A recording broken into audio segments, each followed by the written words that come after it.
Buenas noches, estimados doctores. Les agradecemos haber aceptado la invitación a esta actividad académica organizada por la Asociación Colombiana de Medicina Física y Rehabilitación y patrocinada por Takeda, fomentando la educación médica a profesionales de la salud y siguiendo el compromiso inquebrantable de mejorar la calidad de vida de los pacientes. El síndrome del túnel del carpo es una patología común en adultos con algunos oficios y hace parte de algunas condiciones médicas. Sin embargo, es una entidad rara en la infancia, sobre todo en los menores de 10 años. Precisamente hoy, en compañía del Dr. Fernando Ortiz, revisaremos por qué es una bandera roja para diagnóstico de enfermedades de depósito lisosomal, que son condiciones poco frecuentes. Invito al Dr. Ortiz, médico especialista en medicina física y rehabilitación de la Universidad Nacional de Colombia, docente del mismo departamento, fisiatra de la Junta de Enfermedades Neuromusculares del Instituto de Ortopedia Infantil Roosevelt. Es un médico con amplia experiencia en evaluación cuantitativa y en evaluación de pacientes con enfermedades de depósito lisosomal.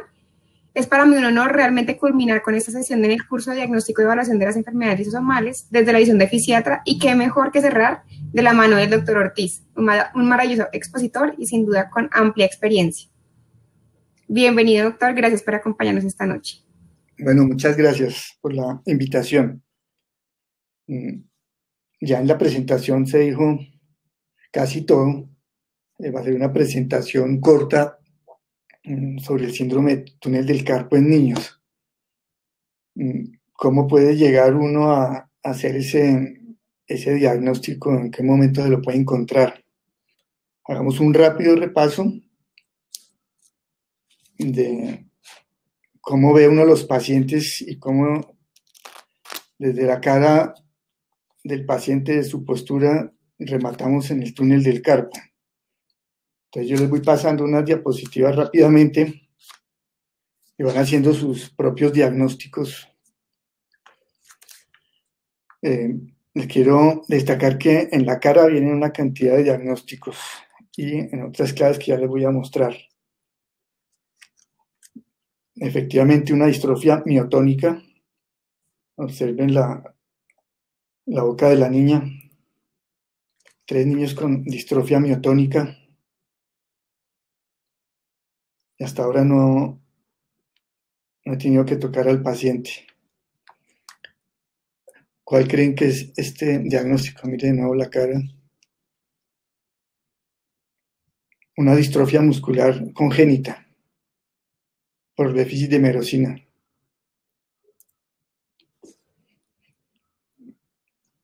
Miastenia gravis.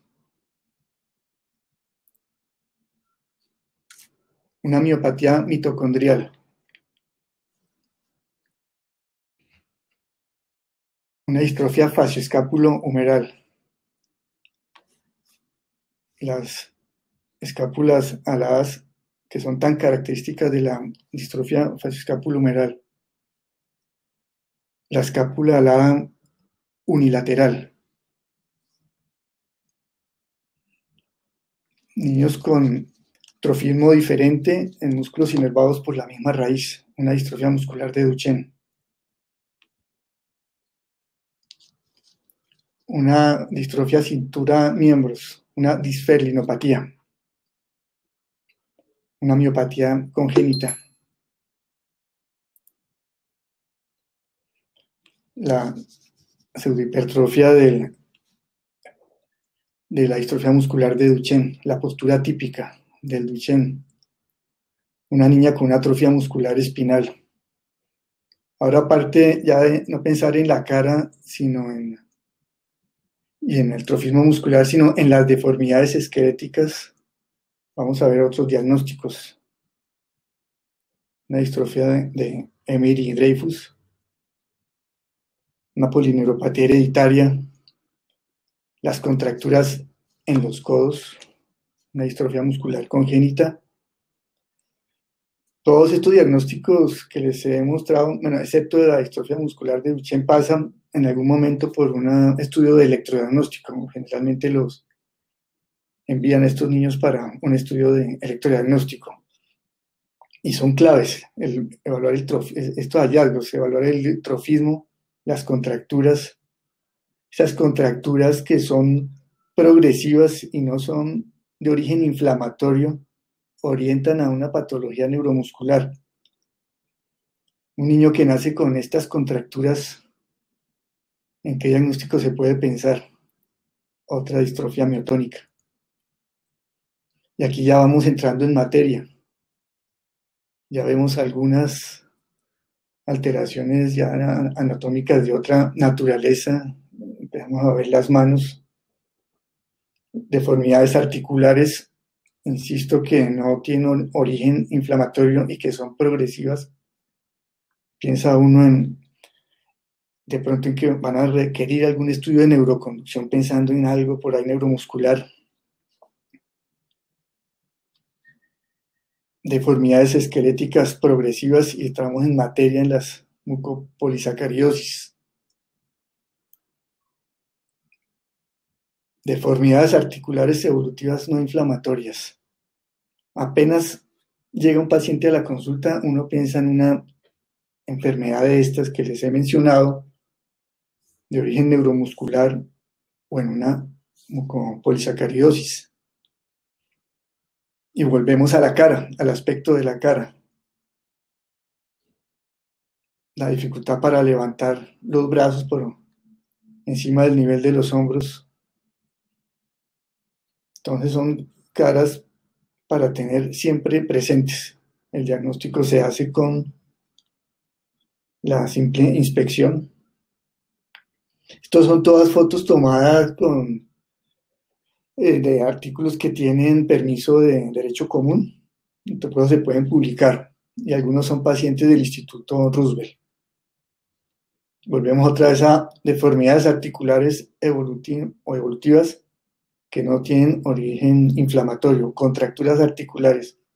De inmediato uno piensa enfermedad neuromuscular, mucopolisacaridosis, se va orientando. Y puede considerar que requieren un estudio de neuroconducciones. El niño que no puede levantar los brazos. Y vamos para las manos, tan características de esta enfermedad. Hay de todo tipo de presentaciones de estas enfermedades que nos hacen pensar en el diagnóstico y en que van a requerir un estudio de neuroconducciones. Observen este niño, mire la mano. Aquí estoy mostrando diferentes mucopolisacaridosis, enfermedad de Hunter. Observen la postura. Esto es para tener presente. Mírenle las manos a este paciente. Cuando vean un paciente con estas características y algunos con unos fenotipos atenuados, pensar en un estudio de neuroconducciones. Vean la mano.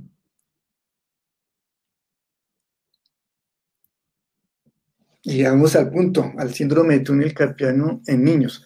Estas enfermedades rarísimas, esto, como lo dijo la doctora al inicio, cada caso que se reporta es un caso clínico.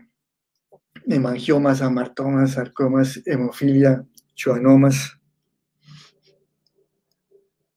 y las mucopolisacaridosis. Los depósitos lisosomales en el tejido conectivo, la distorsión anatómica producen el atrapamiento del nervio mediano en el túnel carpiano. Estos niños no van a referir ningún tipo de síntoma. Niños menores de 10 años no van a referir síntomas. Para que se hagan una idea, ¿eso qué tan común es? Esto es raro. Miren que en 20 años tengo presentes 2 casos de niños con síndrome de túnel del carpo. Uno era un niño con una artrogriposis que tenía dificultad para caminar y él se desplazaba por el piso arrastrándose sobre las manos. Y el otro niño es un niño con una lesión de plejo braquial y con la otra mano, la que le funcionaba bien, se la pasaba todo el día jugando con un joystick. Los otros casos son casos de mucopolisacaridosis. O sea, realmente esto es casi que una enfermedad que se presenta es en estas enfermedades.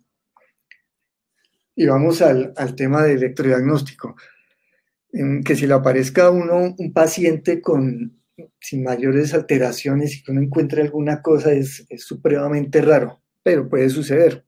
A uno se le puede aparecer una neuropatía hereditaria perfectamente en un niño que no tiene mayores síntomas. Y algunos de estos fenotipos de mucopolisacaridosis atenuados, que no son tan notorios, podría atravesarse en un estudio de neuroconducciones y llegamos al tema central. Este artículo que fue publicado este año hace unas recomendaciones sobre el tamizaje en pacientes con este diagnóstico. Recomiendan los estudios de neuroconducción, la electromiografía y ya en los últimos años la ecografía. Es decir, todo niño que tenga este diagnóstico obligatoriamente requiere un estudio de neuroconducciones, que es un estudio sencillo, no tiene nada del otro mundo, pero sí tiene sus requerimientos técnicos. Ese tamizaje lo recomiendan desde los 3 años, debe ser un examen anual en niños en los que ya existe el diagnóstico confirmado. O si uno encuentra un síndrome de túnel del carpo, hay sí mirarle la cara al paciente y mira porque puede ser una mucopolisacaridosis. En cualquiera de los dos sentidos esto aplica. Y el hallazgo más importante, las anormalidades en la latencia motora del nervio mediano y bilateral. Ahora bien, los estudios de neuroconducciones en los niños son raros. Piden exámenes ocasionalmente en centros de referencia. Entonces la primera duda que surge es cuáles son los valores de referencia para decir que un niño tiene una anormalidad electrofisiológica, un estímulo con corriente, un tiempo de latencia prolongado, pero ¿de dónde saca esos valores de referencia? Una opción es tener las publicaciones. Se recomienda que los estudios de neuroconducción tengan como referencia el propio laboratorio, y eso lo hace más complicado y haría difícil la interpretación en algunos casos de estos pacientes. Mirar el tiempo de latencia, cuánto es lo normal, eso depende de la edad. Varía mucho entre los primeros 5 años, de los 5 a 10 ya se va acercando a los valores adultos. Toca tener en consideración las distancias que se manejan, son distancias mucho más pequeñas que la edad del adulto, esta que se ve acá, 4 o 5 centímetros. Entonces les traigo esto y lo meto aquí como un paréntesis para los que hacen electrodiagnóstico, los que trabajan o necesitan valores de referencia. Esto es lo que estamos aplicando actualmente en el instituto, que son los métodos, es el método INOS para tener nuestros propios valores de referencia y para comparar estos valores de referencia cuando se presentan estos casos de estas patologías raras. Es una página de uso gratuito. Allí uno carga los archivos de sus propios valores de los pacientes, entonces se preguntan, ¿pero de dónde sacan los valores normales? Si no es tan fácil conseguir niños o permiso para que los papás permitan que niños totalmente sanos puedan ir a un estudio de neuroconducción y que les pongan corriente. Entonces el principio de esto es que uno puede calcular sus valores de referencia a partir de los propios pacientes. Esto sirve para niños y para adultos. Entonces, si quieren calcular los valores de referencia para pacientes con síndrome de túnel del carpo adultos, pueden utilizar este método, cargando los valores en esta página.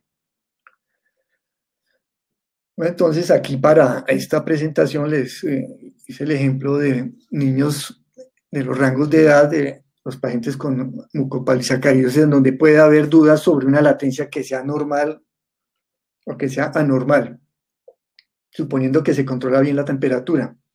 Entonces, entre los 2 y los 4 años, ¿qué valores tenemos de este tiempo de latencia del nervio mediano distal, que es el que nos va a servir de guía para estos diagnósticos? Un valor de promedio de 2.3. Desviación estándar 0.21, un valor máximo de 2.8. ¿Esto qué quiere decir? Si por alguna razón hacemos un estudio de neuroconducción en un niño entre los 2 y los 4 años y nos sale una latencia por encima de 3,5, se debe pensar que hay una anormalidad. O bien tiene una polineuropatía en caso de que también esté mal el nervio cubital, o estaríamos en presencia de una bandera roja, como lo decía bien el título. Entonces, este es el primer número para tener presente.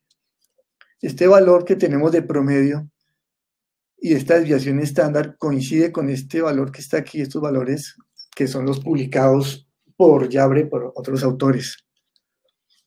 Nosotros tenemos 52 niños en este grupo de edad, Yabre tenía solo 18, y utilizó este método, que es el método de INORM.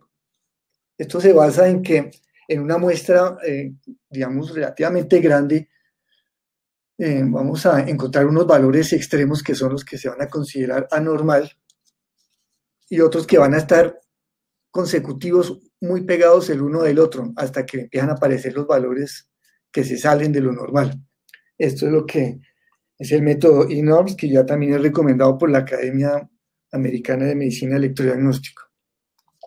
Entonces hay que tener presente este valor, 2,3 para este grupo de edad, para la interpretación de los casos de la patología que estamos revisando hoy.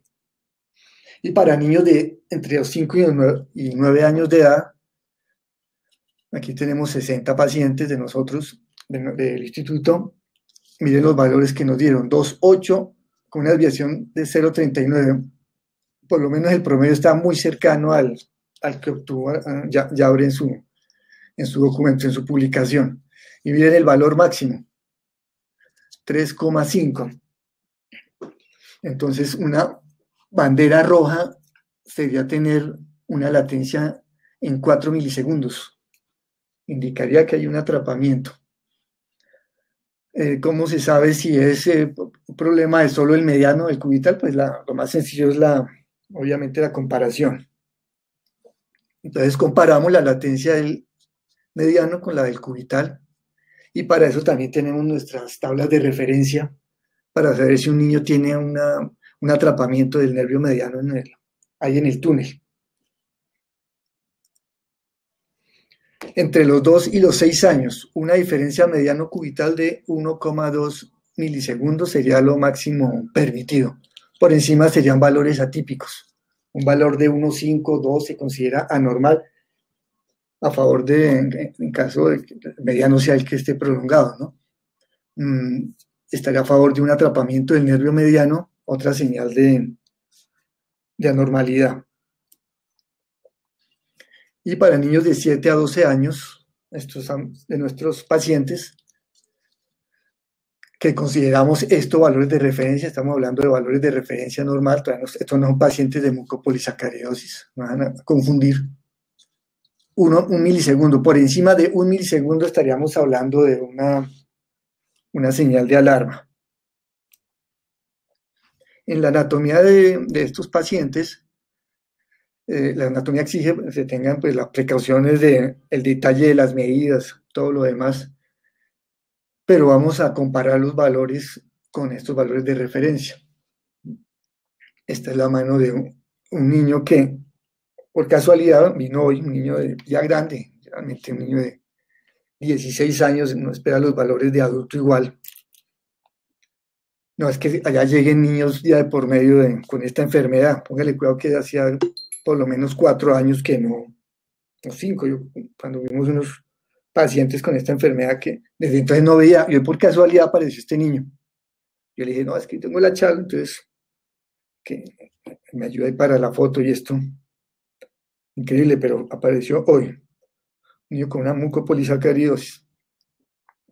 Entonces, para el montaje de los electrodos y la cosa, y mirar los valores, la mamá me mostró un estudio que yo le había hecho a ese niño hace como 10 años. Ellos no querían más estudios, realmente hoy llegó, fue para un estudio de potenciales evocados auditivos. Entonces yo les recordé el estudio y dijeron, no, electromiografía, nada, ni por chiste. Pero entonces ahora está también el recurso del ultrasonido, que ya les voy a comentar que salió. Bueno, estos son pacientes que en una temporada vimos un grupo de pacientes de un estudio con esta enfermedad, con mucopolisacaridosis, y esto fue lo que encontramos. Entonces observen, aquí está la edad de los pacientes, el diagnóstico. Miren que prácticamente todos tienen el estudio anormal. Estos ya son valores casi que de adulto. A los 7 años, 10 años, sin respuesta, 5, 2, para un adulto ya sería anormal. Entonces no tenemos que ponernos con tanta sutileza de los milisegundos, claramente son anormales. Pero si se empiezan a ver niños de más de 2 años y medio, 3, ahí sí ya toca ir más al detalle. Pero aquí estaría dentro del rango normal. Entonces, de todos los de enfermedad de Hunter, solo uno tenía el estudio normal. Casi que si uno tuviera 30 pacientes con este diagnóstico, uno le haría el estudio de neuroconducción a ver quién tiene la neuroconducción normal, porque prácticamente todos la tienen anormal. Igual la latencia sensitiva. Y miren entonces que se puede ver ahí una tendencia de que a mayor edad aumenta la latencia. Es decir, por eso la recomendación, después de los 3 años, si ya tienen ese diagnóstico, ya hay que hacer el estudio de neuroconducción, porque va a salir posiblemente anormal y van a requerir manejo quirúrgico. O de nuevo, insisto, si tiene un niño de 4 o 5 años con un estudio de neuroconducción anormal del mediano, con cubital normal, y se hace el diagnóstico de atrapamiento, considerar el diagnóstico de una mucopolisacaridosis. Igual para las latencias sensitivas a mayor edad, en estos pacientes que vimos, estos pocos pacientes, aumentaba la latencia, hasta que ya no se encuentra respuesta.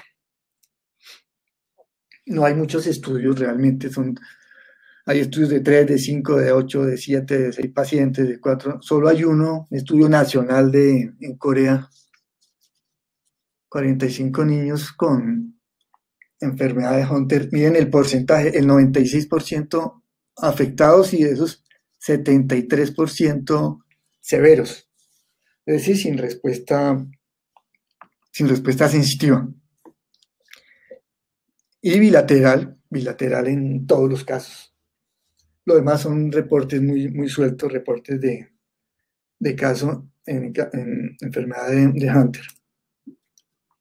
Ahí se destaca el alto compromiso de esta patología en esta enfermedad. Este es otro estudio, pero de mucopolisacaridosis en general. Y de nuevo, como a medida que el niño va creciendo, ya empieza a aumentarse la latencia, llegan a valores bien altos. Eso es de esperar. Eso que es casi que es la historia natural de esta enfermedad si no se interviene quirúrgicamente. Como les decía, en el caso de hoy del niño, él decía que no quería electromiografías ni nada de esa cosa, entonces que le vamos a hacer un estudio de ultrasonido. Los estudios de ultrasonido nos permiten evaluar de manera rápida el túnel carpiano. Y es una forma muy útil de evaluar pacientes con sospecha de enfermedad neuromuscular, de lesión de nervio periférico, y en esta enfermedad sería muy útil. Es muy útil en el Charcot-Marie-Tooth. Por ejemplo, esto lo vimos hace poco, el nervio mediano ahí en el antebrazo, en un niño con un Charcot-Marie-Tooth, un diámetro muy crecido, es fácil de evaluar. Una característica es que entre más enfermos están los nervios, más fáciles de ver en el ultrasonido. Yo realmente no tengo mucha experiencia, pero ya más o menos ahí vemos, ya podemos medir los nervios. Y el nervio mediano, si bien es difícil de medir en un niño sano y de ver, a veces no es tan fácil de encontrar en niños afectados por alguna de estas patologías, por ejemplo una mucopolisacaridosis, el ultrasonido es una herramienta de gran importancia. Ya salieron hace poco ya estudios, para seguimiento, ya está recomendado. Entonces es un muy buen complemento. Al niño que les comenté que no quería que le hiciéramos los estudios de neuroconducción, entonces le dijimos que le hacíamos el ultrasonido, le miramos el nervio, salió normal el nervio, una medida normal. Él decía que no se le dormían las manos, se ha colaborado, el niño fue al colegio, terminó el colegio incluso, ya hizo 11. Esta fue el que vimos hoy, mire, esto lo medimos de una medida como de 6,5 milímetros cuadrados.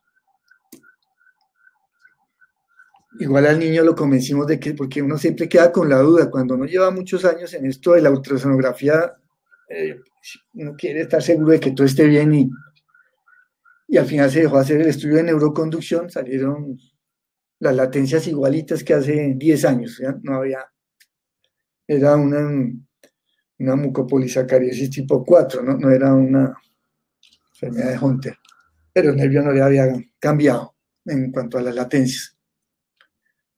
Miren, esto sí es de un paciente con enfermedad de Hunter, esto es de una publicación, diámetros de 47 milímetros cuadrados. Lo normal son 6 milímetros cuadrados, esto es de un niño como de 4 años, eso ya está tremendamente crecido. Entonces se está utilizando para diagnóstico y seguimiento el ultrasonido, como un buen complemento de los estudios de neuroconducción. Aquí ya en Colombia ya muchos fisiatras ya están utilizando el ultrasonido y obviamente en cualquier mínima sospecha de una enfermedad de estas sería un estudio muy práctico y rápido de hacer. El tratamiento es quirúrgico, ¿no? Siempre se debe considerar el manejo quirúrgico y la pregunta es qué tanto puede mejorar un niño después de un tratamiento. Esto quedan muchas preguntas porque los seguimientos tampoco son muy largos. ¿Qué tanto mejora un niño con una liberación del túnel carpiano? Está esta publicación donde muestran cada caso. Lo que es para abajo es que el paciente mejoró después del tratamiento quirúrgico. ¿En qué sentido? Mejoró la amplitud del potencial de acción muscular compuesto con los estudios de neuroconducción y mejoró el área del nervio en la ultrasonografía. Es decir, el estudio de neuroconducción y la ultrasonografía se convierten en herramientas complementarias para hacer seguimiento en estas enfermedades y sería una tarea de gran importancia, útil hacer todos los pacientes que están recibiendo tratamientos de todo tipo enzimáticos y si se sabe quiénes son, hacerles rápidamente un tamizaje de ultrasonografía y hacerles seguimiento, a ver en el tiempo cómo va cambiando esto después de una intervención quirúrgica. Curiosamente muchos niños de aquí, no muchos no, digamos que esos niños que vimos y que tienen del instituto, que tienen diagnóstico de atrapamiento, solo uno había sido llevado a cirugía de liberación de túnel. Entonces, en muchos casos hasta se hace el diagnóstico, pero no se hace el tratamiento en estos casos. En conclusión, siempre solicitar estudios de neuroconducción si existe sospecha clínica de mucopolisacaridosis. Por otro lado, si se tienen estudios de neuroconducción anormales compatibles con una neuropatía de atrapamiento, pensar en este diagnóstico. Y en todo paciente con mucopolisacaridosis, siempre solicitar los estudios. Son estudios que deben ser anuales, incluso algunos recomiendan estudios cada 6 meses. Y siempre considerar la liberación quirúrgica. Listo, muchas gracias.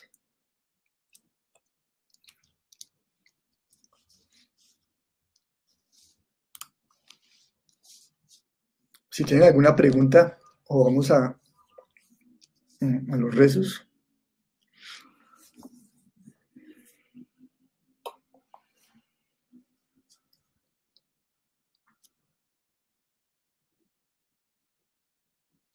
Aquí hay una serie de preguntas, las respondemos.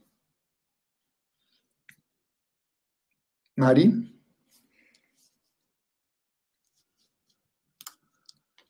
Sí, doctor, ya nos llegaron una serie. Dígame si tienen alguna pregunta. Sí, doctor, tenemos ya varias preguntas que nos han llegado. La primera es que si de pronto se han hecho estudios de seguimiento postoperatorio y pues para ver si se detiene o si se reincide en el síndrome del túnel del carpo. Esa es como la primera pregunta que nos llega. Sí, ahí les mostré en esa tabla, en esa última gráfica, los estudios en conseguimiento de neuroconducciones y ultrasonografía y mostraban que después de la cirugía mejoraban. Son seguimientos hechos a los 6 meses al año, pero más allá, que tanto hay de recidivas, la verdad no sé. Yo pienso que no hay muchos estudios tampoco. Ahora con el uso del ultrasonido pienso que puede haber más facilidad para seguimiento. Pero ese estudio es una prueba de que sí sirve, ¿no? O por lo menos ellos lo muestran así. De que mejoran, porque ellos no van a decir que ya no se me duermen las manos. Porque los niños no van a colaborar, a no ser que ya sean niños ya grandes. Y falta ver el nivel cognitivo, todo lo demás. Pero teniendo esta evidencia de la neuroconducción y ultrasonografía, sí se ve mejoría. Entonces, por eso la recomendación sí es la cirugía. ¿Qué otra pregunta tiene? Gracias, doctor, por su presentación. E invitamos a todos los asistentes a que nos hagan preguntas y comentarios a través del chat de Slido que está ubicado en el costado derecho de la pantalla. Mientras tanto, acá tenemos otras preguntas. En los pacientes en los que se inicia temprano el tratamiento, ¿cuándo se sugiere hacer el primer estudio electromiográfico? Si se le hace cirugía, no en esta enfermedad, en general, uno debe, por lo menos, debe esperar un año para ver cambios significativos en todo y llegar a lo normal en 18 meses, pensando en que se normalizara. Hacerlo antes, pues igual, si lo hacen a los 6 meses y todavía están las latencias prolongadas, uno diría que todavía está en la fase de recuperación, ¿no? Sería muy pronto, pienso yo. Y en su experiencia en pacientes con MPS que inician tratamiento, digamos que con síntomas leves, lo cual es inusual en nuestro país, ¿ha tenido casos en los que le remitan la electromiografía como tamizaje para ver si hay compromiso neuropático? Nosotros, la verdad, los que he visto fueron en un estudio que hicimos ahí en el Instituto Roosevelt, que llevaron niños con mucopolisacaridosis de todo tipo. Y para esta conferencia encontré estos niños. Y los llevaron y esos son los que salieron ahí. Pero de resto no, de resto casi no remiten, no sé de dónde estarán esos niños, que también menos que son, tampoco es que sean muchos, pero sí. Idealmente esos niños se podrían evaluar, hacer como programas de tamizaje, de neuroconducciones, de ultrasonografía, periódicos, como recomiendan ahí, cada año. Yo no creo que se estén haciendo, o no sé si están en diferentes laboratorios, pues son poquitos y tampoco todos tienen por qué ir al Roosevelt. Este niño que fue hoy, él fue para unos potenciales evocados auditivos, que es una hipoacusia conductiva. Pero eso no sé si hay algún programa estructurado, nosotros ahorita mismo no lo tenemos para estos pacientes. O sea, no sabemos nada. El doctor Leal pregunta si es superior el INORM al uso de normogramas o incluso al establecimiento de técnicas muestrales para establecer valores de referencia de electrodiagnóstico. Sí, en el caso de los niños, alguna vez intentamos sacar valores de referencia, obtener valores de referencia con niños totalmente sanos.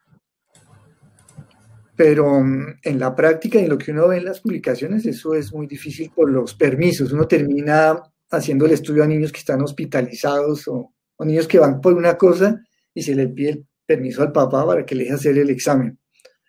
Entonces, todas estas limitaciones no hacen que no se apliquen lo mismo que para los adultos, que incluso en los adultos también es difícil. Entonces, por eso el método INORM, que es novedoso, se está imponiendo en muchos sitios y es ideal para estas poblaciones infantiles, porque todos los niños que van a un examen de electro no son anormales. Llega mucho niño con mucha cosa, pero no son anormales, y entonces empiezan a graficarse, así como les mostré, los valores normales y uno ve en qué sitio se sale de... Eso lo hace el programa solo realmente. Lo que pasa es que igual sí se necesita tener pacientes.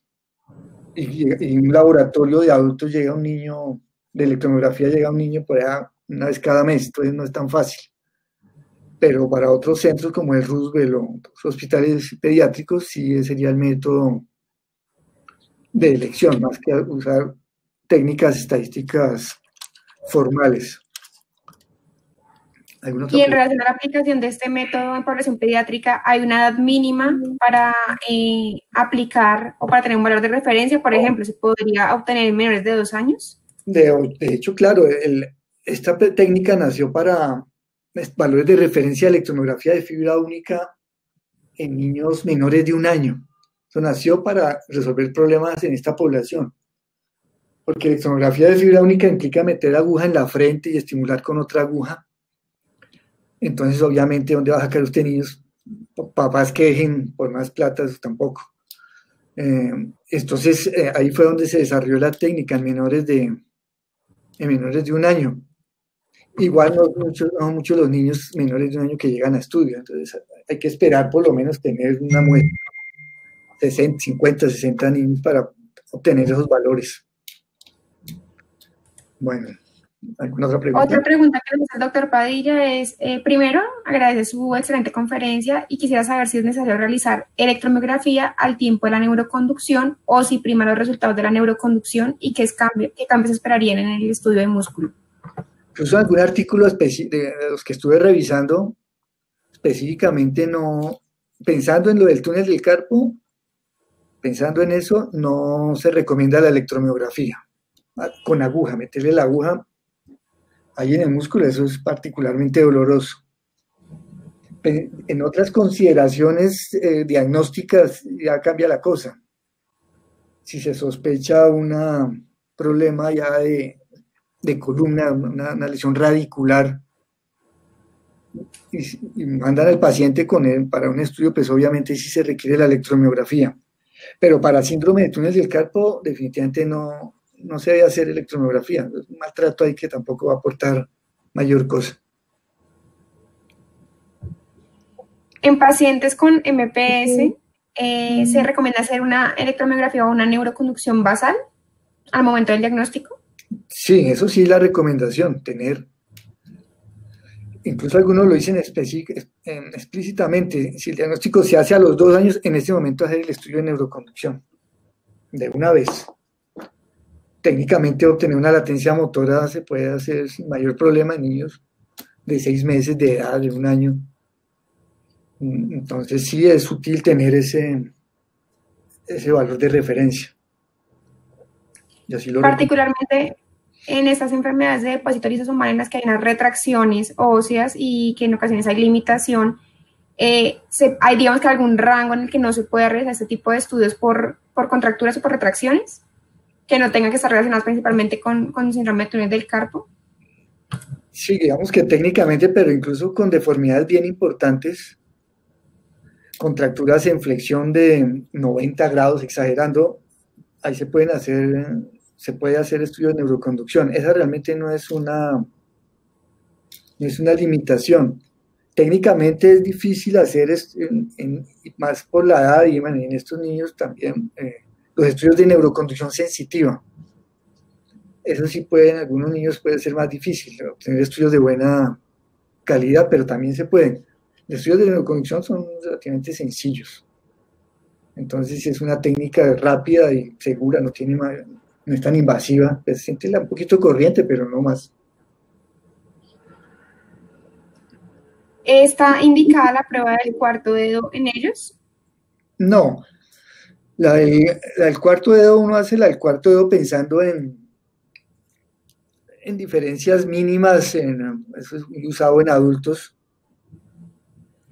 De hecho, no hay valores de referencia para eso. Técnicamente es difícil. La más sencilla es la segundo y quinto dedo, y esa puede ser difícil en niños también.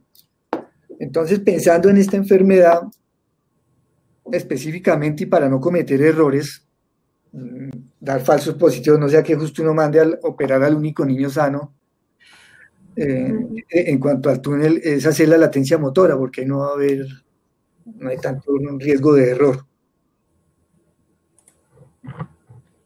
¿Qué tan frecuente es el compromiso neuropático en pacientes con MPS? Ahí lo dije, ¿no? Las neuroconducciones eso es tan frecuente casi que en el 90%, para algunas, para el Hunter, en otras no es tanto. Pero en el Hunter, por ejemplo, es el 90%. Eso es raro el que no tenga. Uno le hace si un niño de 5 años con eso, uno le hace el estudio de los que están sanos, para ver qué tan mal está y qué espera después de un tratamiento quirúrgico, pero no sé si se refieran a eso en la pregunta. Sí, doctor, y precisamente creo que después, digamos que de esa pregunta, y como usted bien lo mencionó, es inusual, digamos, que estos pacientes tengan seguimiento por fisiatría de esta manera, tanto en escalas como en evaluación neuropática periférica, como en el compromiso, digamos que de túnel carpiano.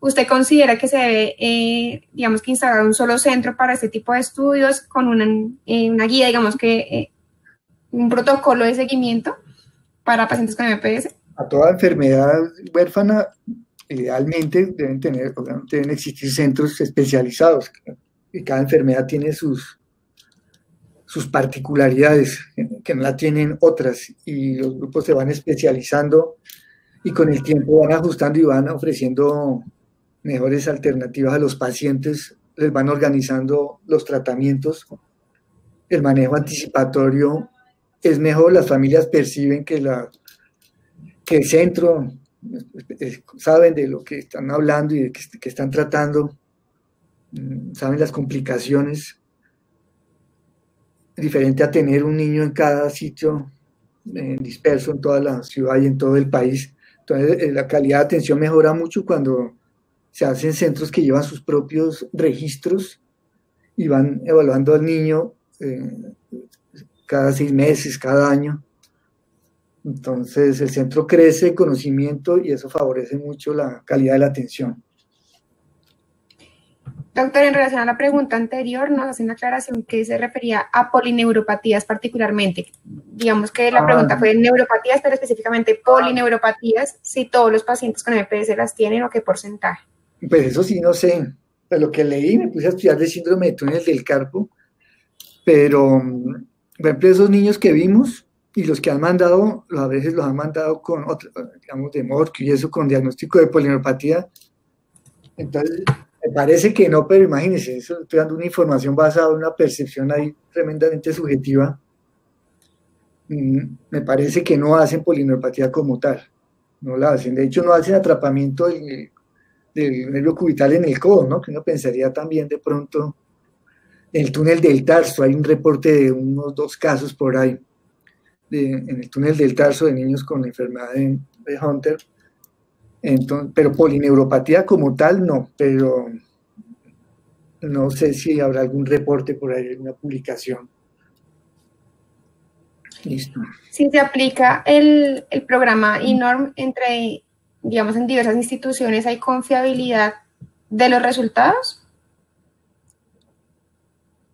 Sí, miren nomás hay estudios que han hecho confiabilidad del método INORM para síndrome de túnel del carpo en adultos. Hay estudios específicos de eso, de confiabilidad. Se podría hacer entre varias instituciones el estudio, aumentar la muestra de pacientes, mirar la técnica. Tendrían que específicamente ponerse de acuerdo, obviamente, para hacer un estudio de confiabilidad. De lo que le mostré, fíjense que los valores que nos dieron de estos pacientes del Instituto Roosevelt se acercan mucho a los publicados por Yabre, que es hecho por allá en Europa, y incluso a valores de referencia previamente publicados para población pediátrica. Entonces, de alguna manera sí se van aproximando. Lo ideal sería que se pusieran, obviamente, de acuerdo a las instituciones, hicieran como ese estudio que les comento de túnel del carpo, donde vieron que la confiabilidad era buena, observadores haciendo los trazados de esas líneas que les mostré, y los valores se aproximan muchísimo a otros valores publicados y coinciden mucho entre cada observador. Bueno, doctor, la invitación para usted y para los asistentes que realicen esta técnica y que realicen este estudio, pues en pacientes que son realmente poco frecuentes que se valoren, en que publiquen los datos, porque esto pues sin duda enriquece el panorama de Colombia y de los pacientes de cómo se deberían seguir y cuáles son los valores de referencia. Creo que en este momento no tenemos más preguntas del público. ¿Listos? Pues agradezco, doctor, que usted haya cerrado este curso en la Asociación de Fisiatría y agradezco a los expositores previos, la doctora Sandra Castelar, el doctor Edison Ruiz y a todo el público por participar y por asistir a estas sesiones académicas.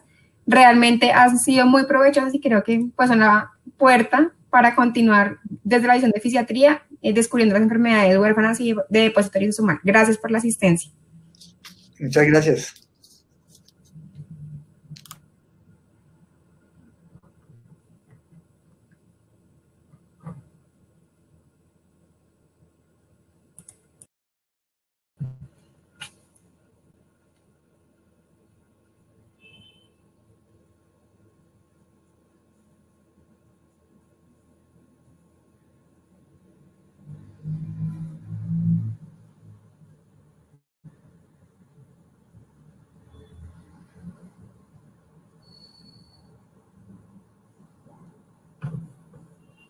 Gracias a todos.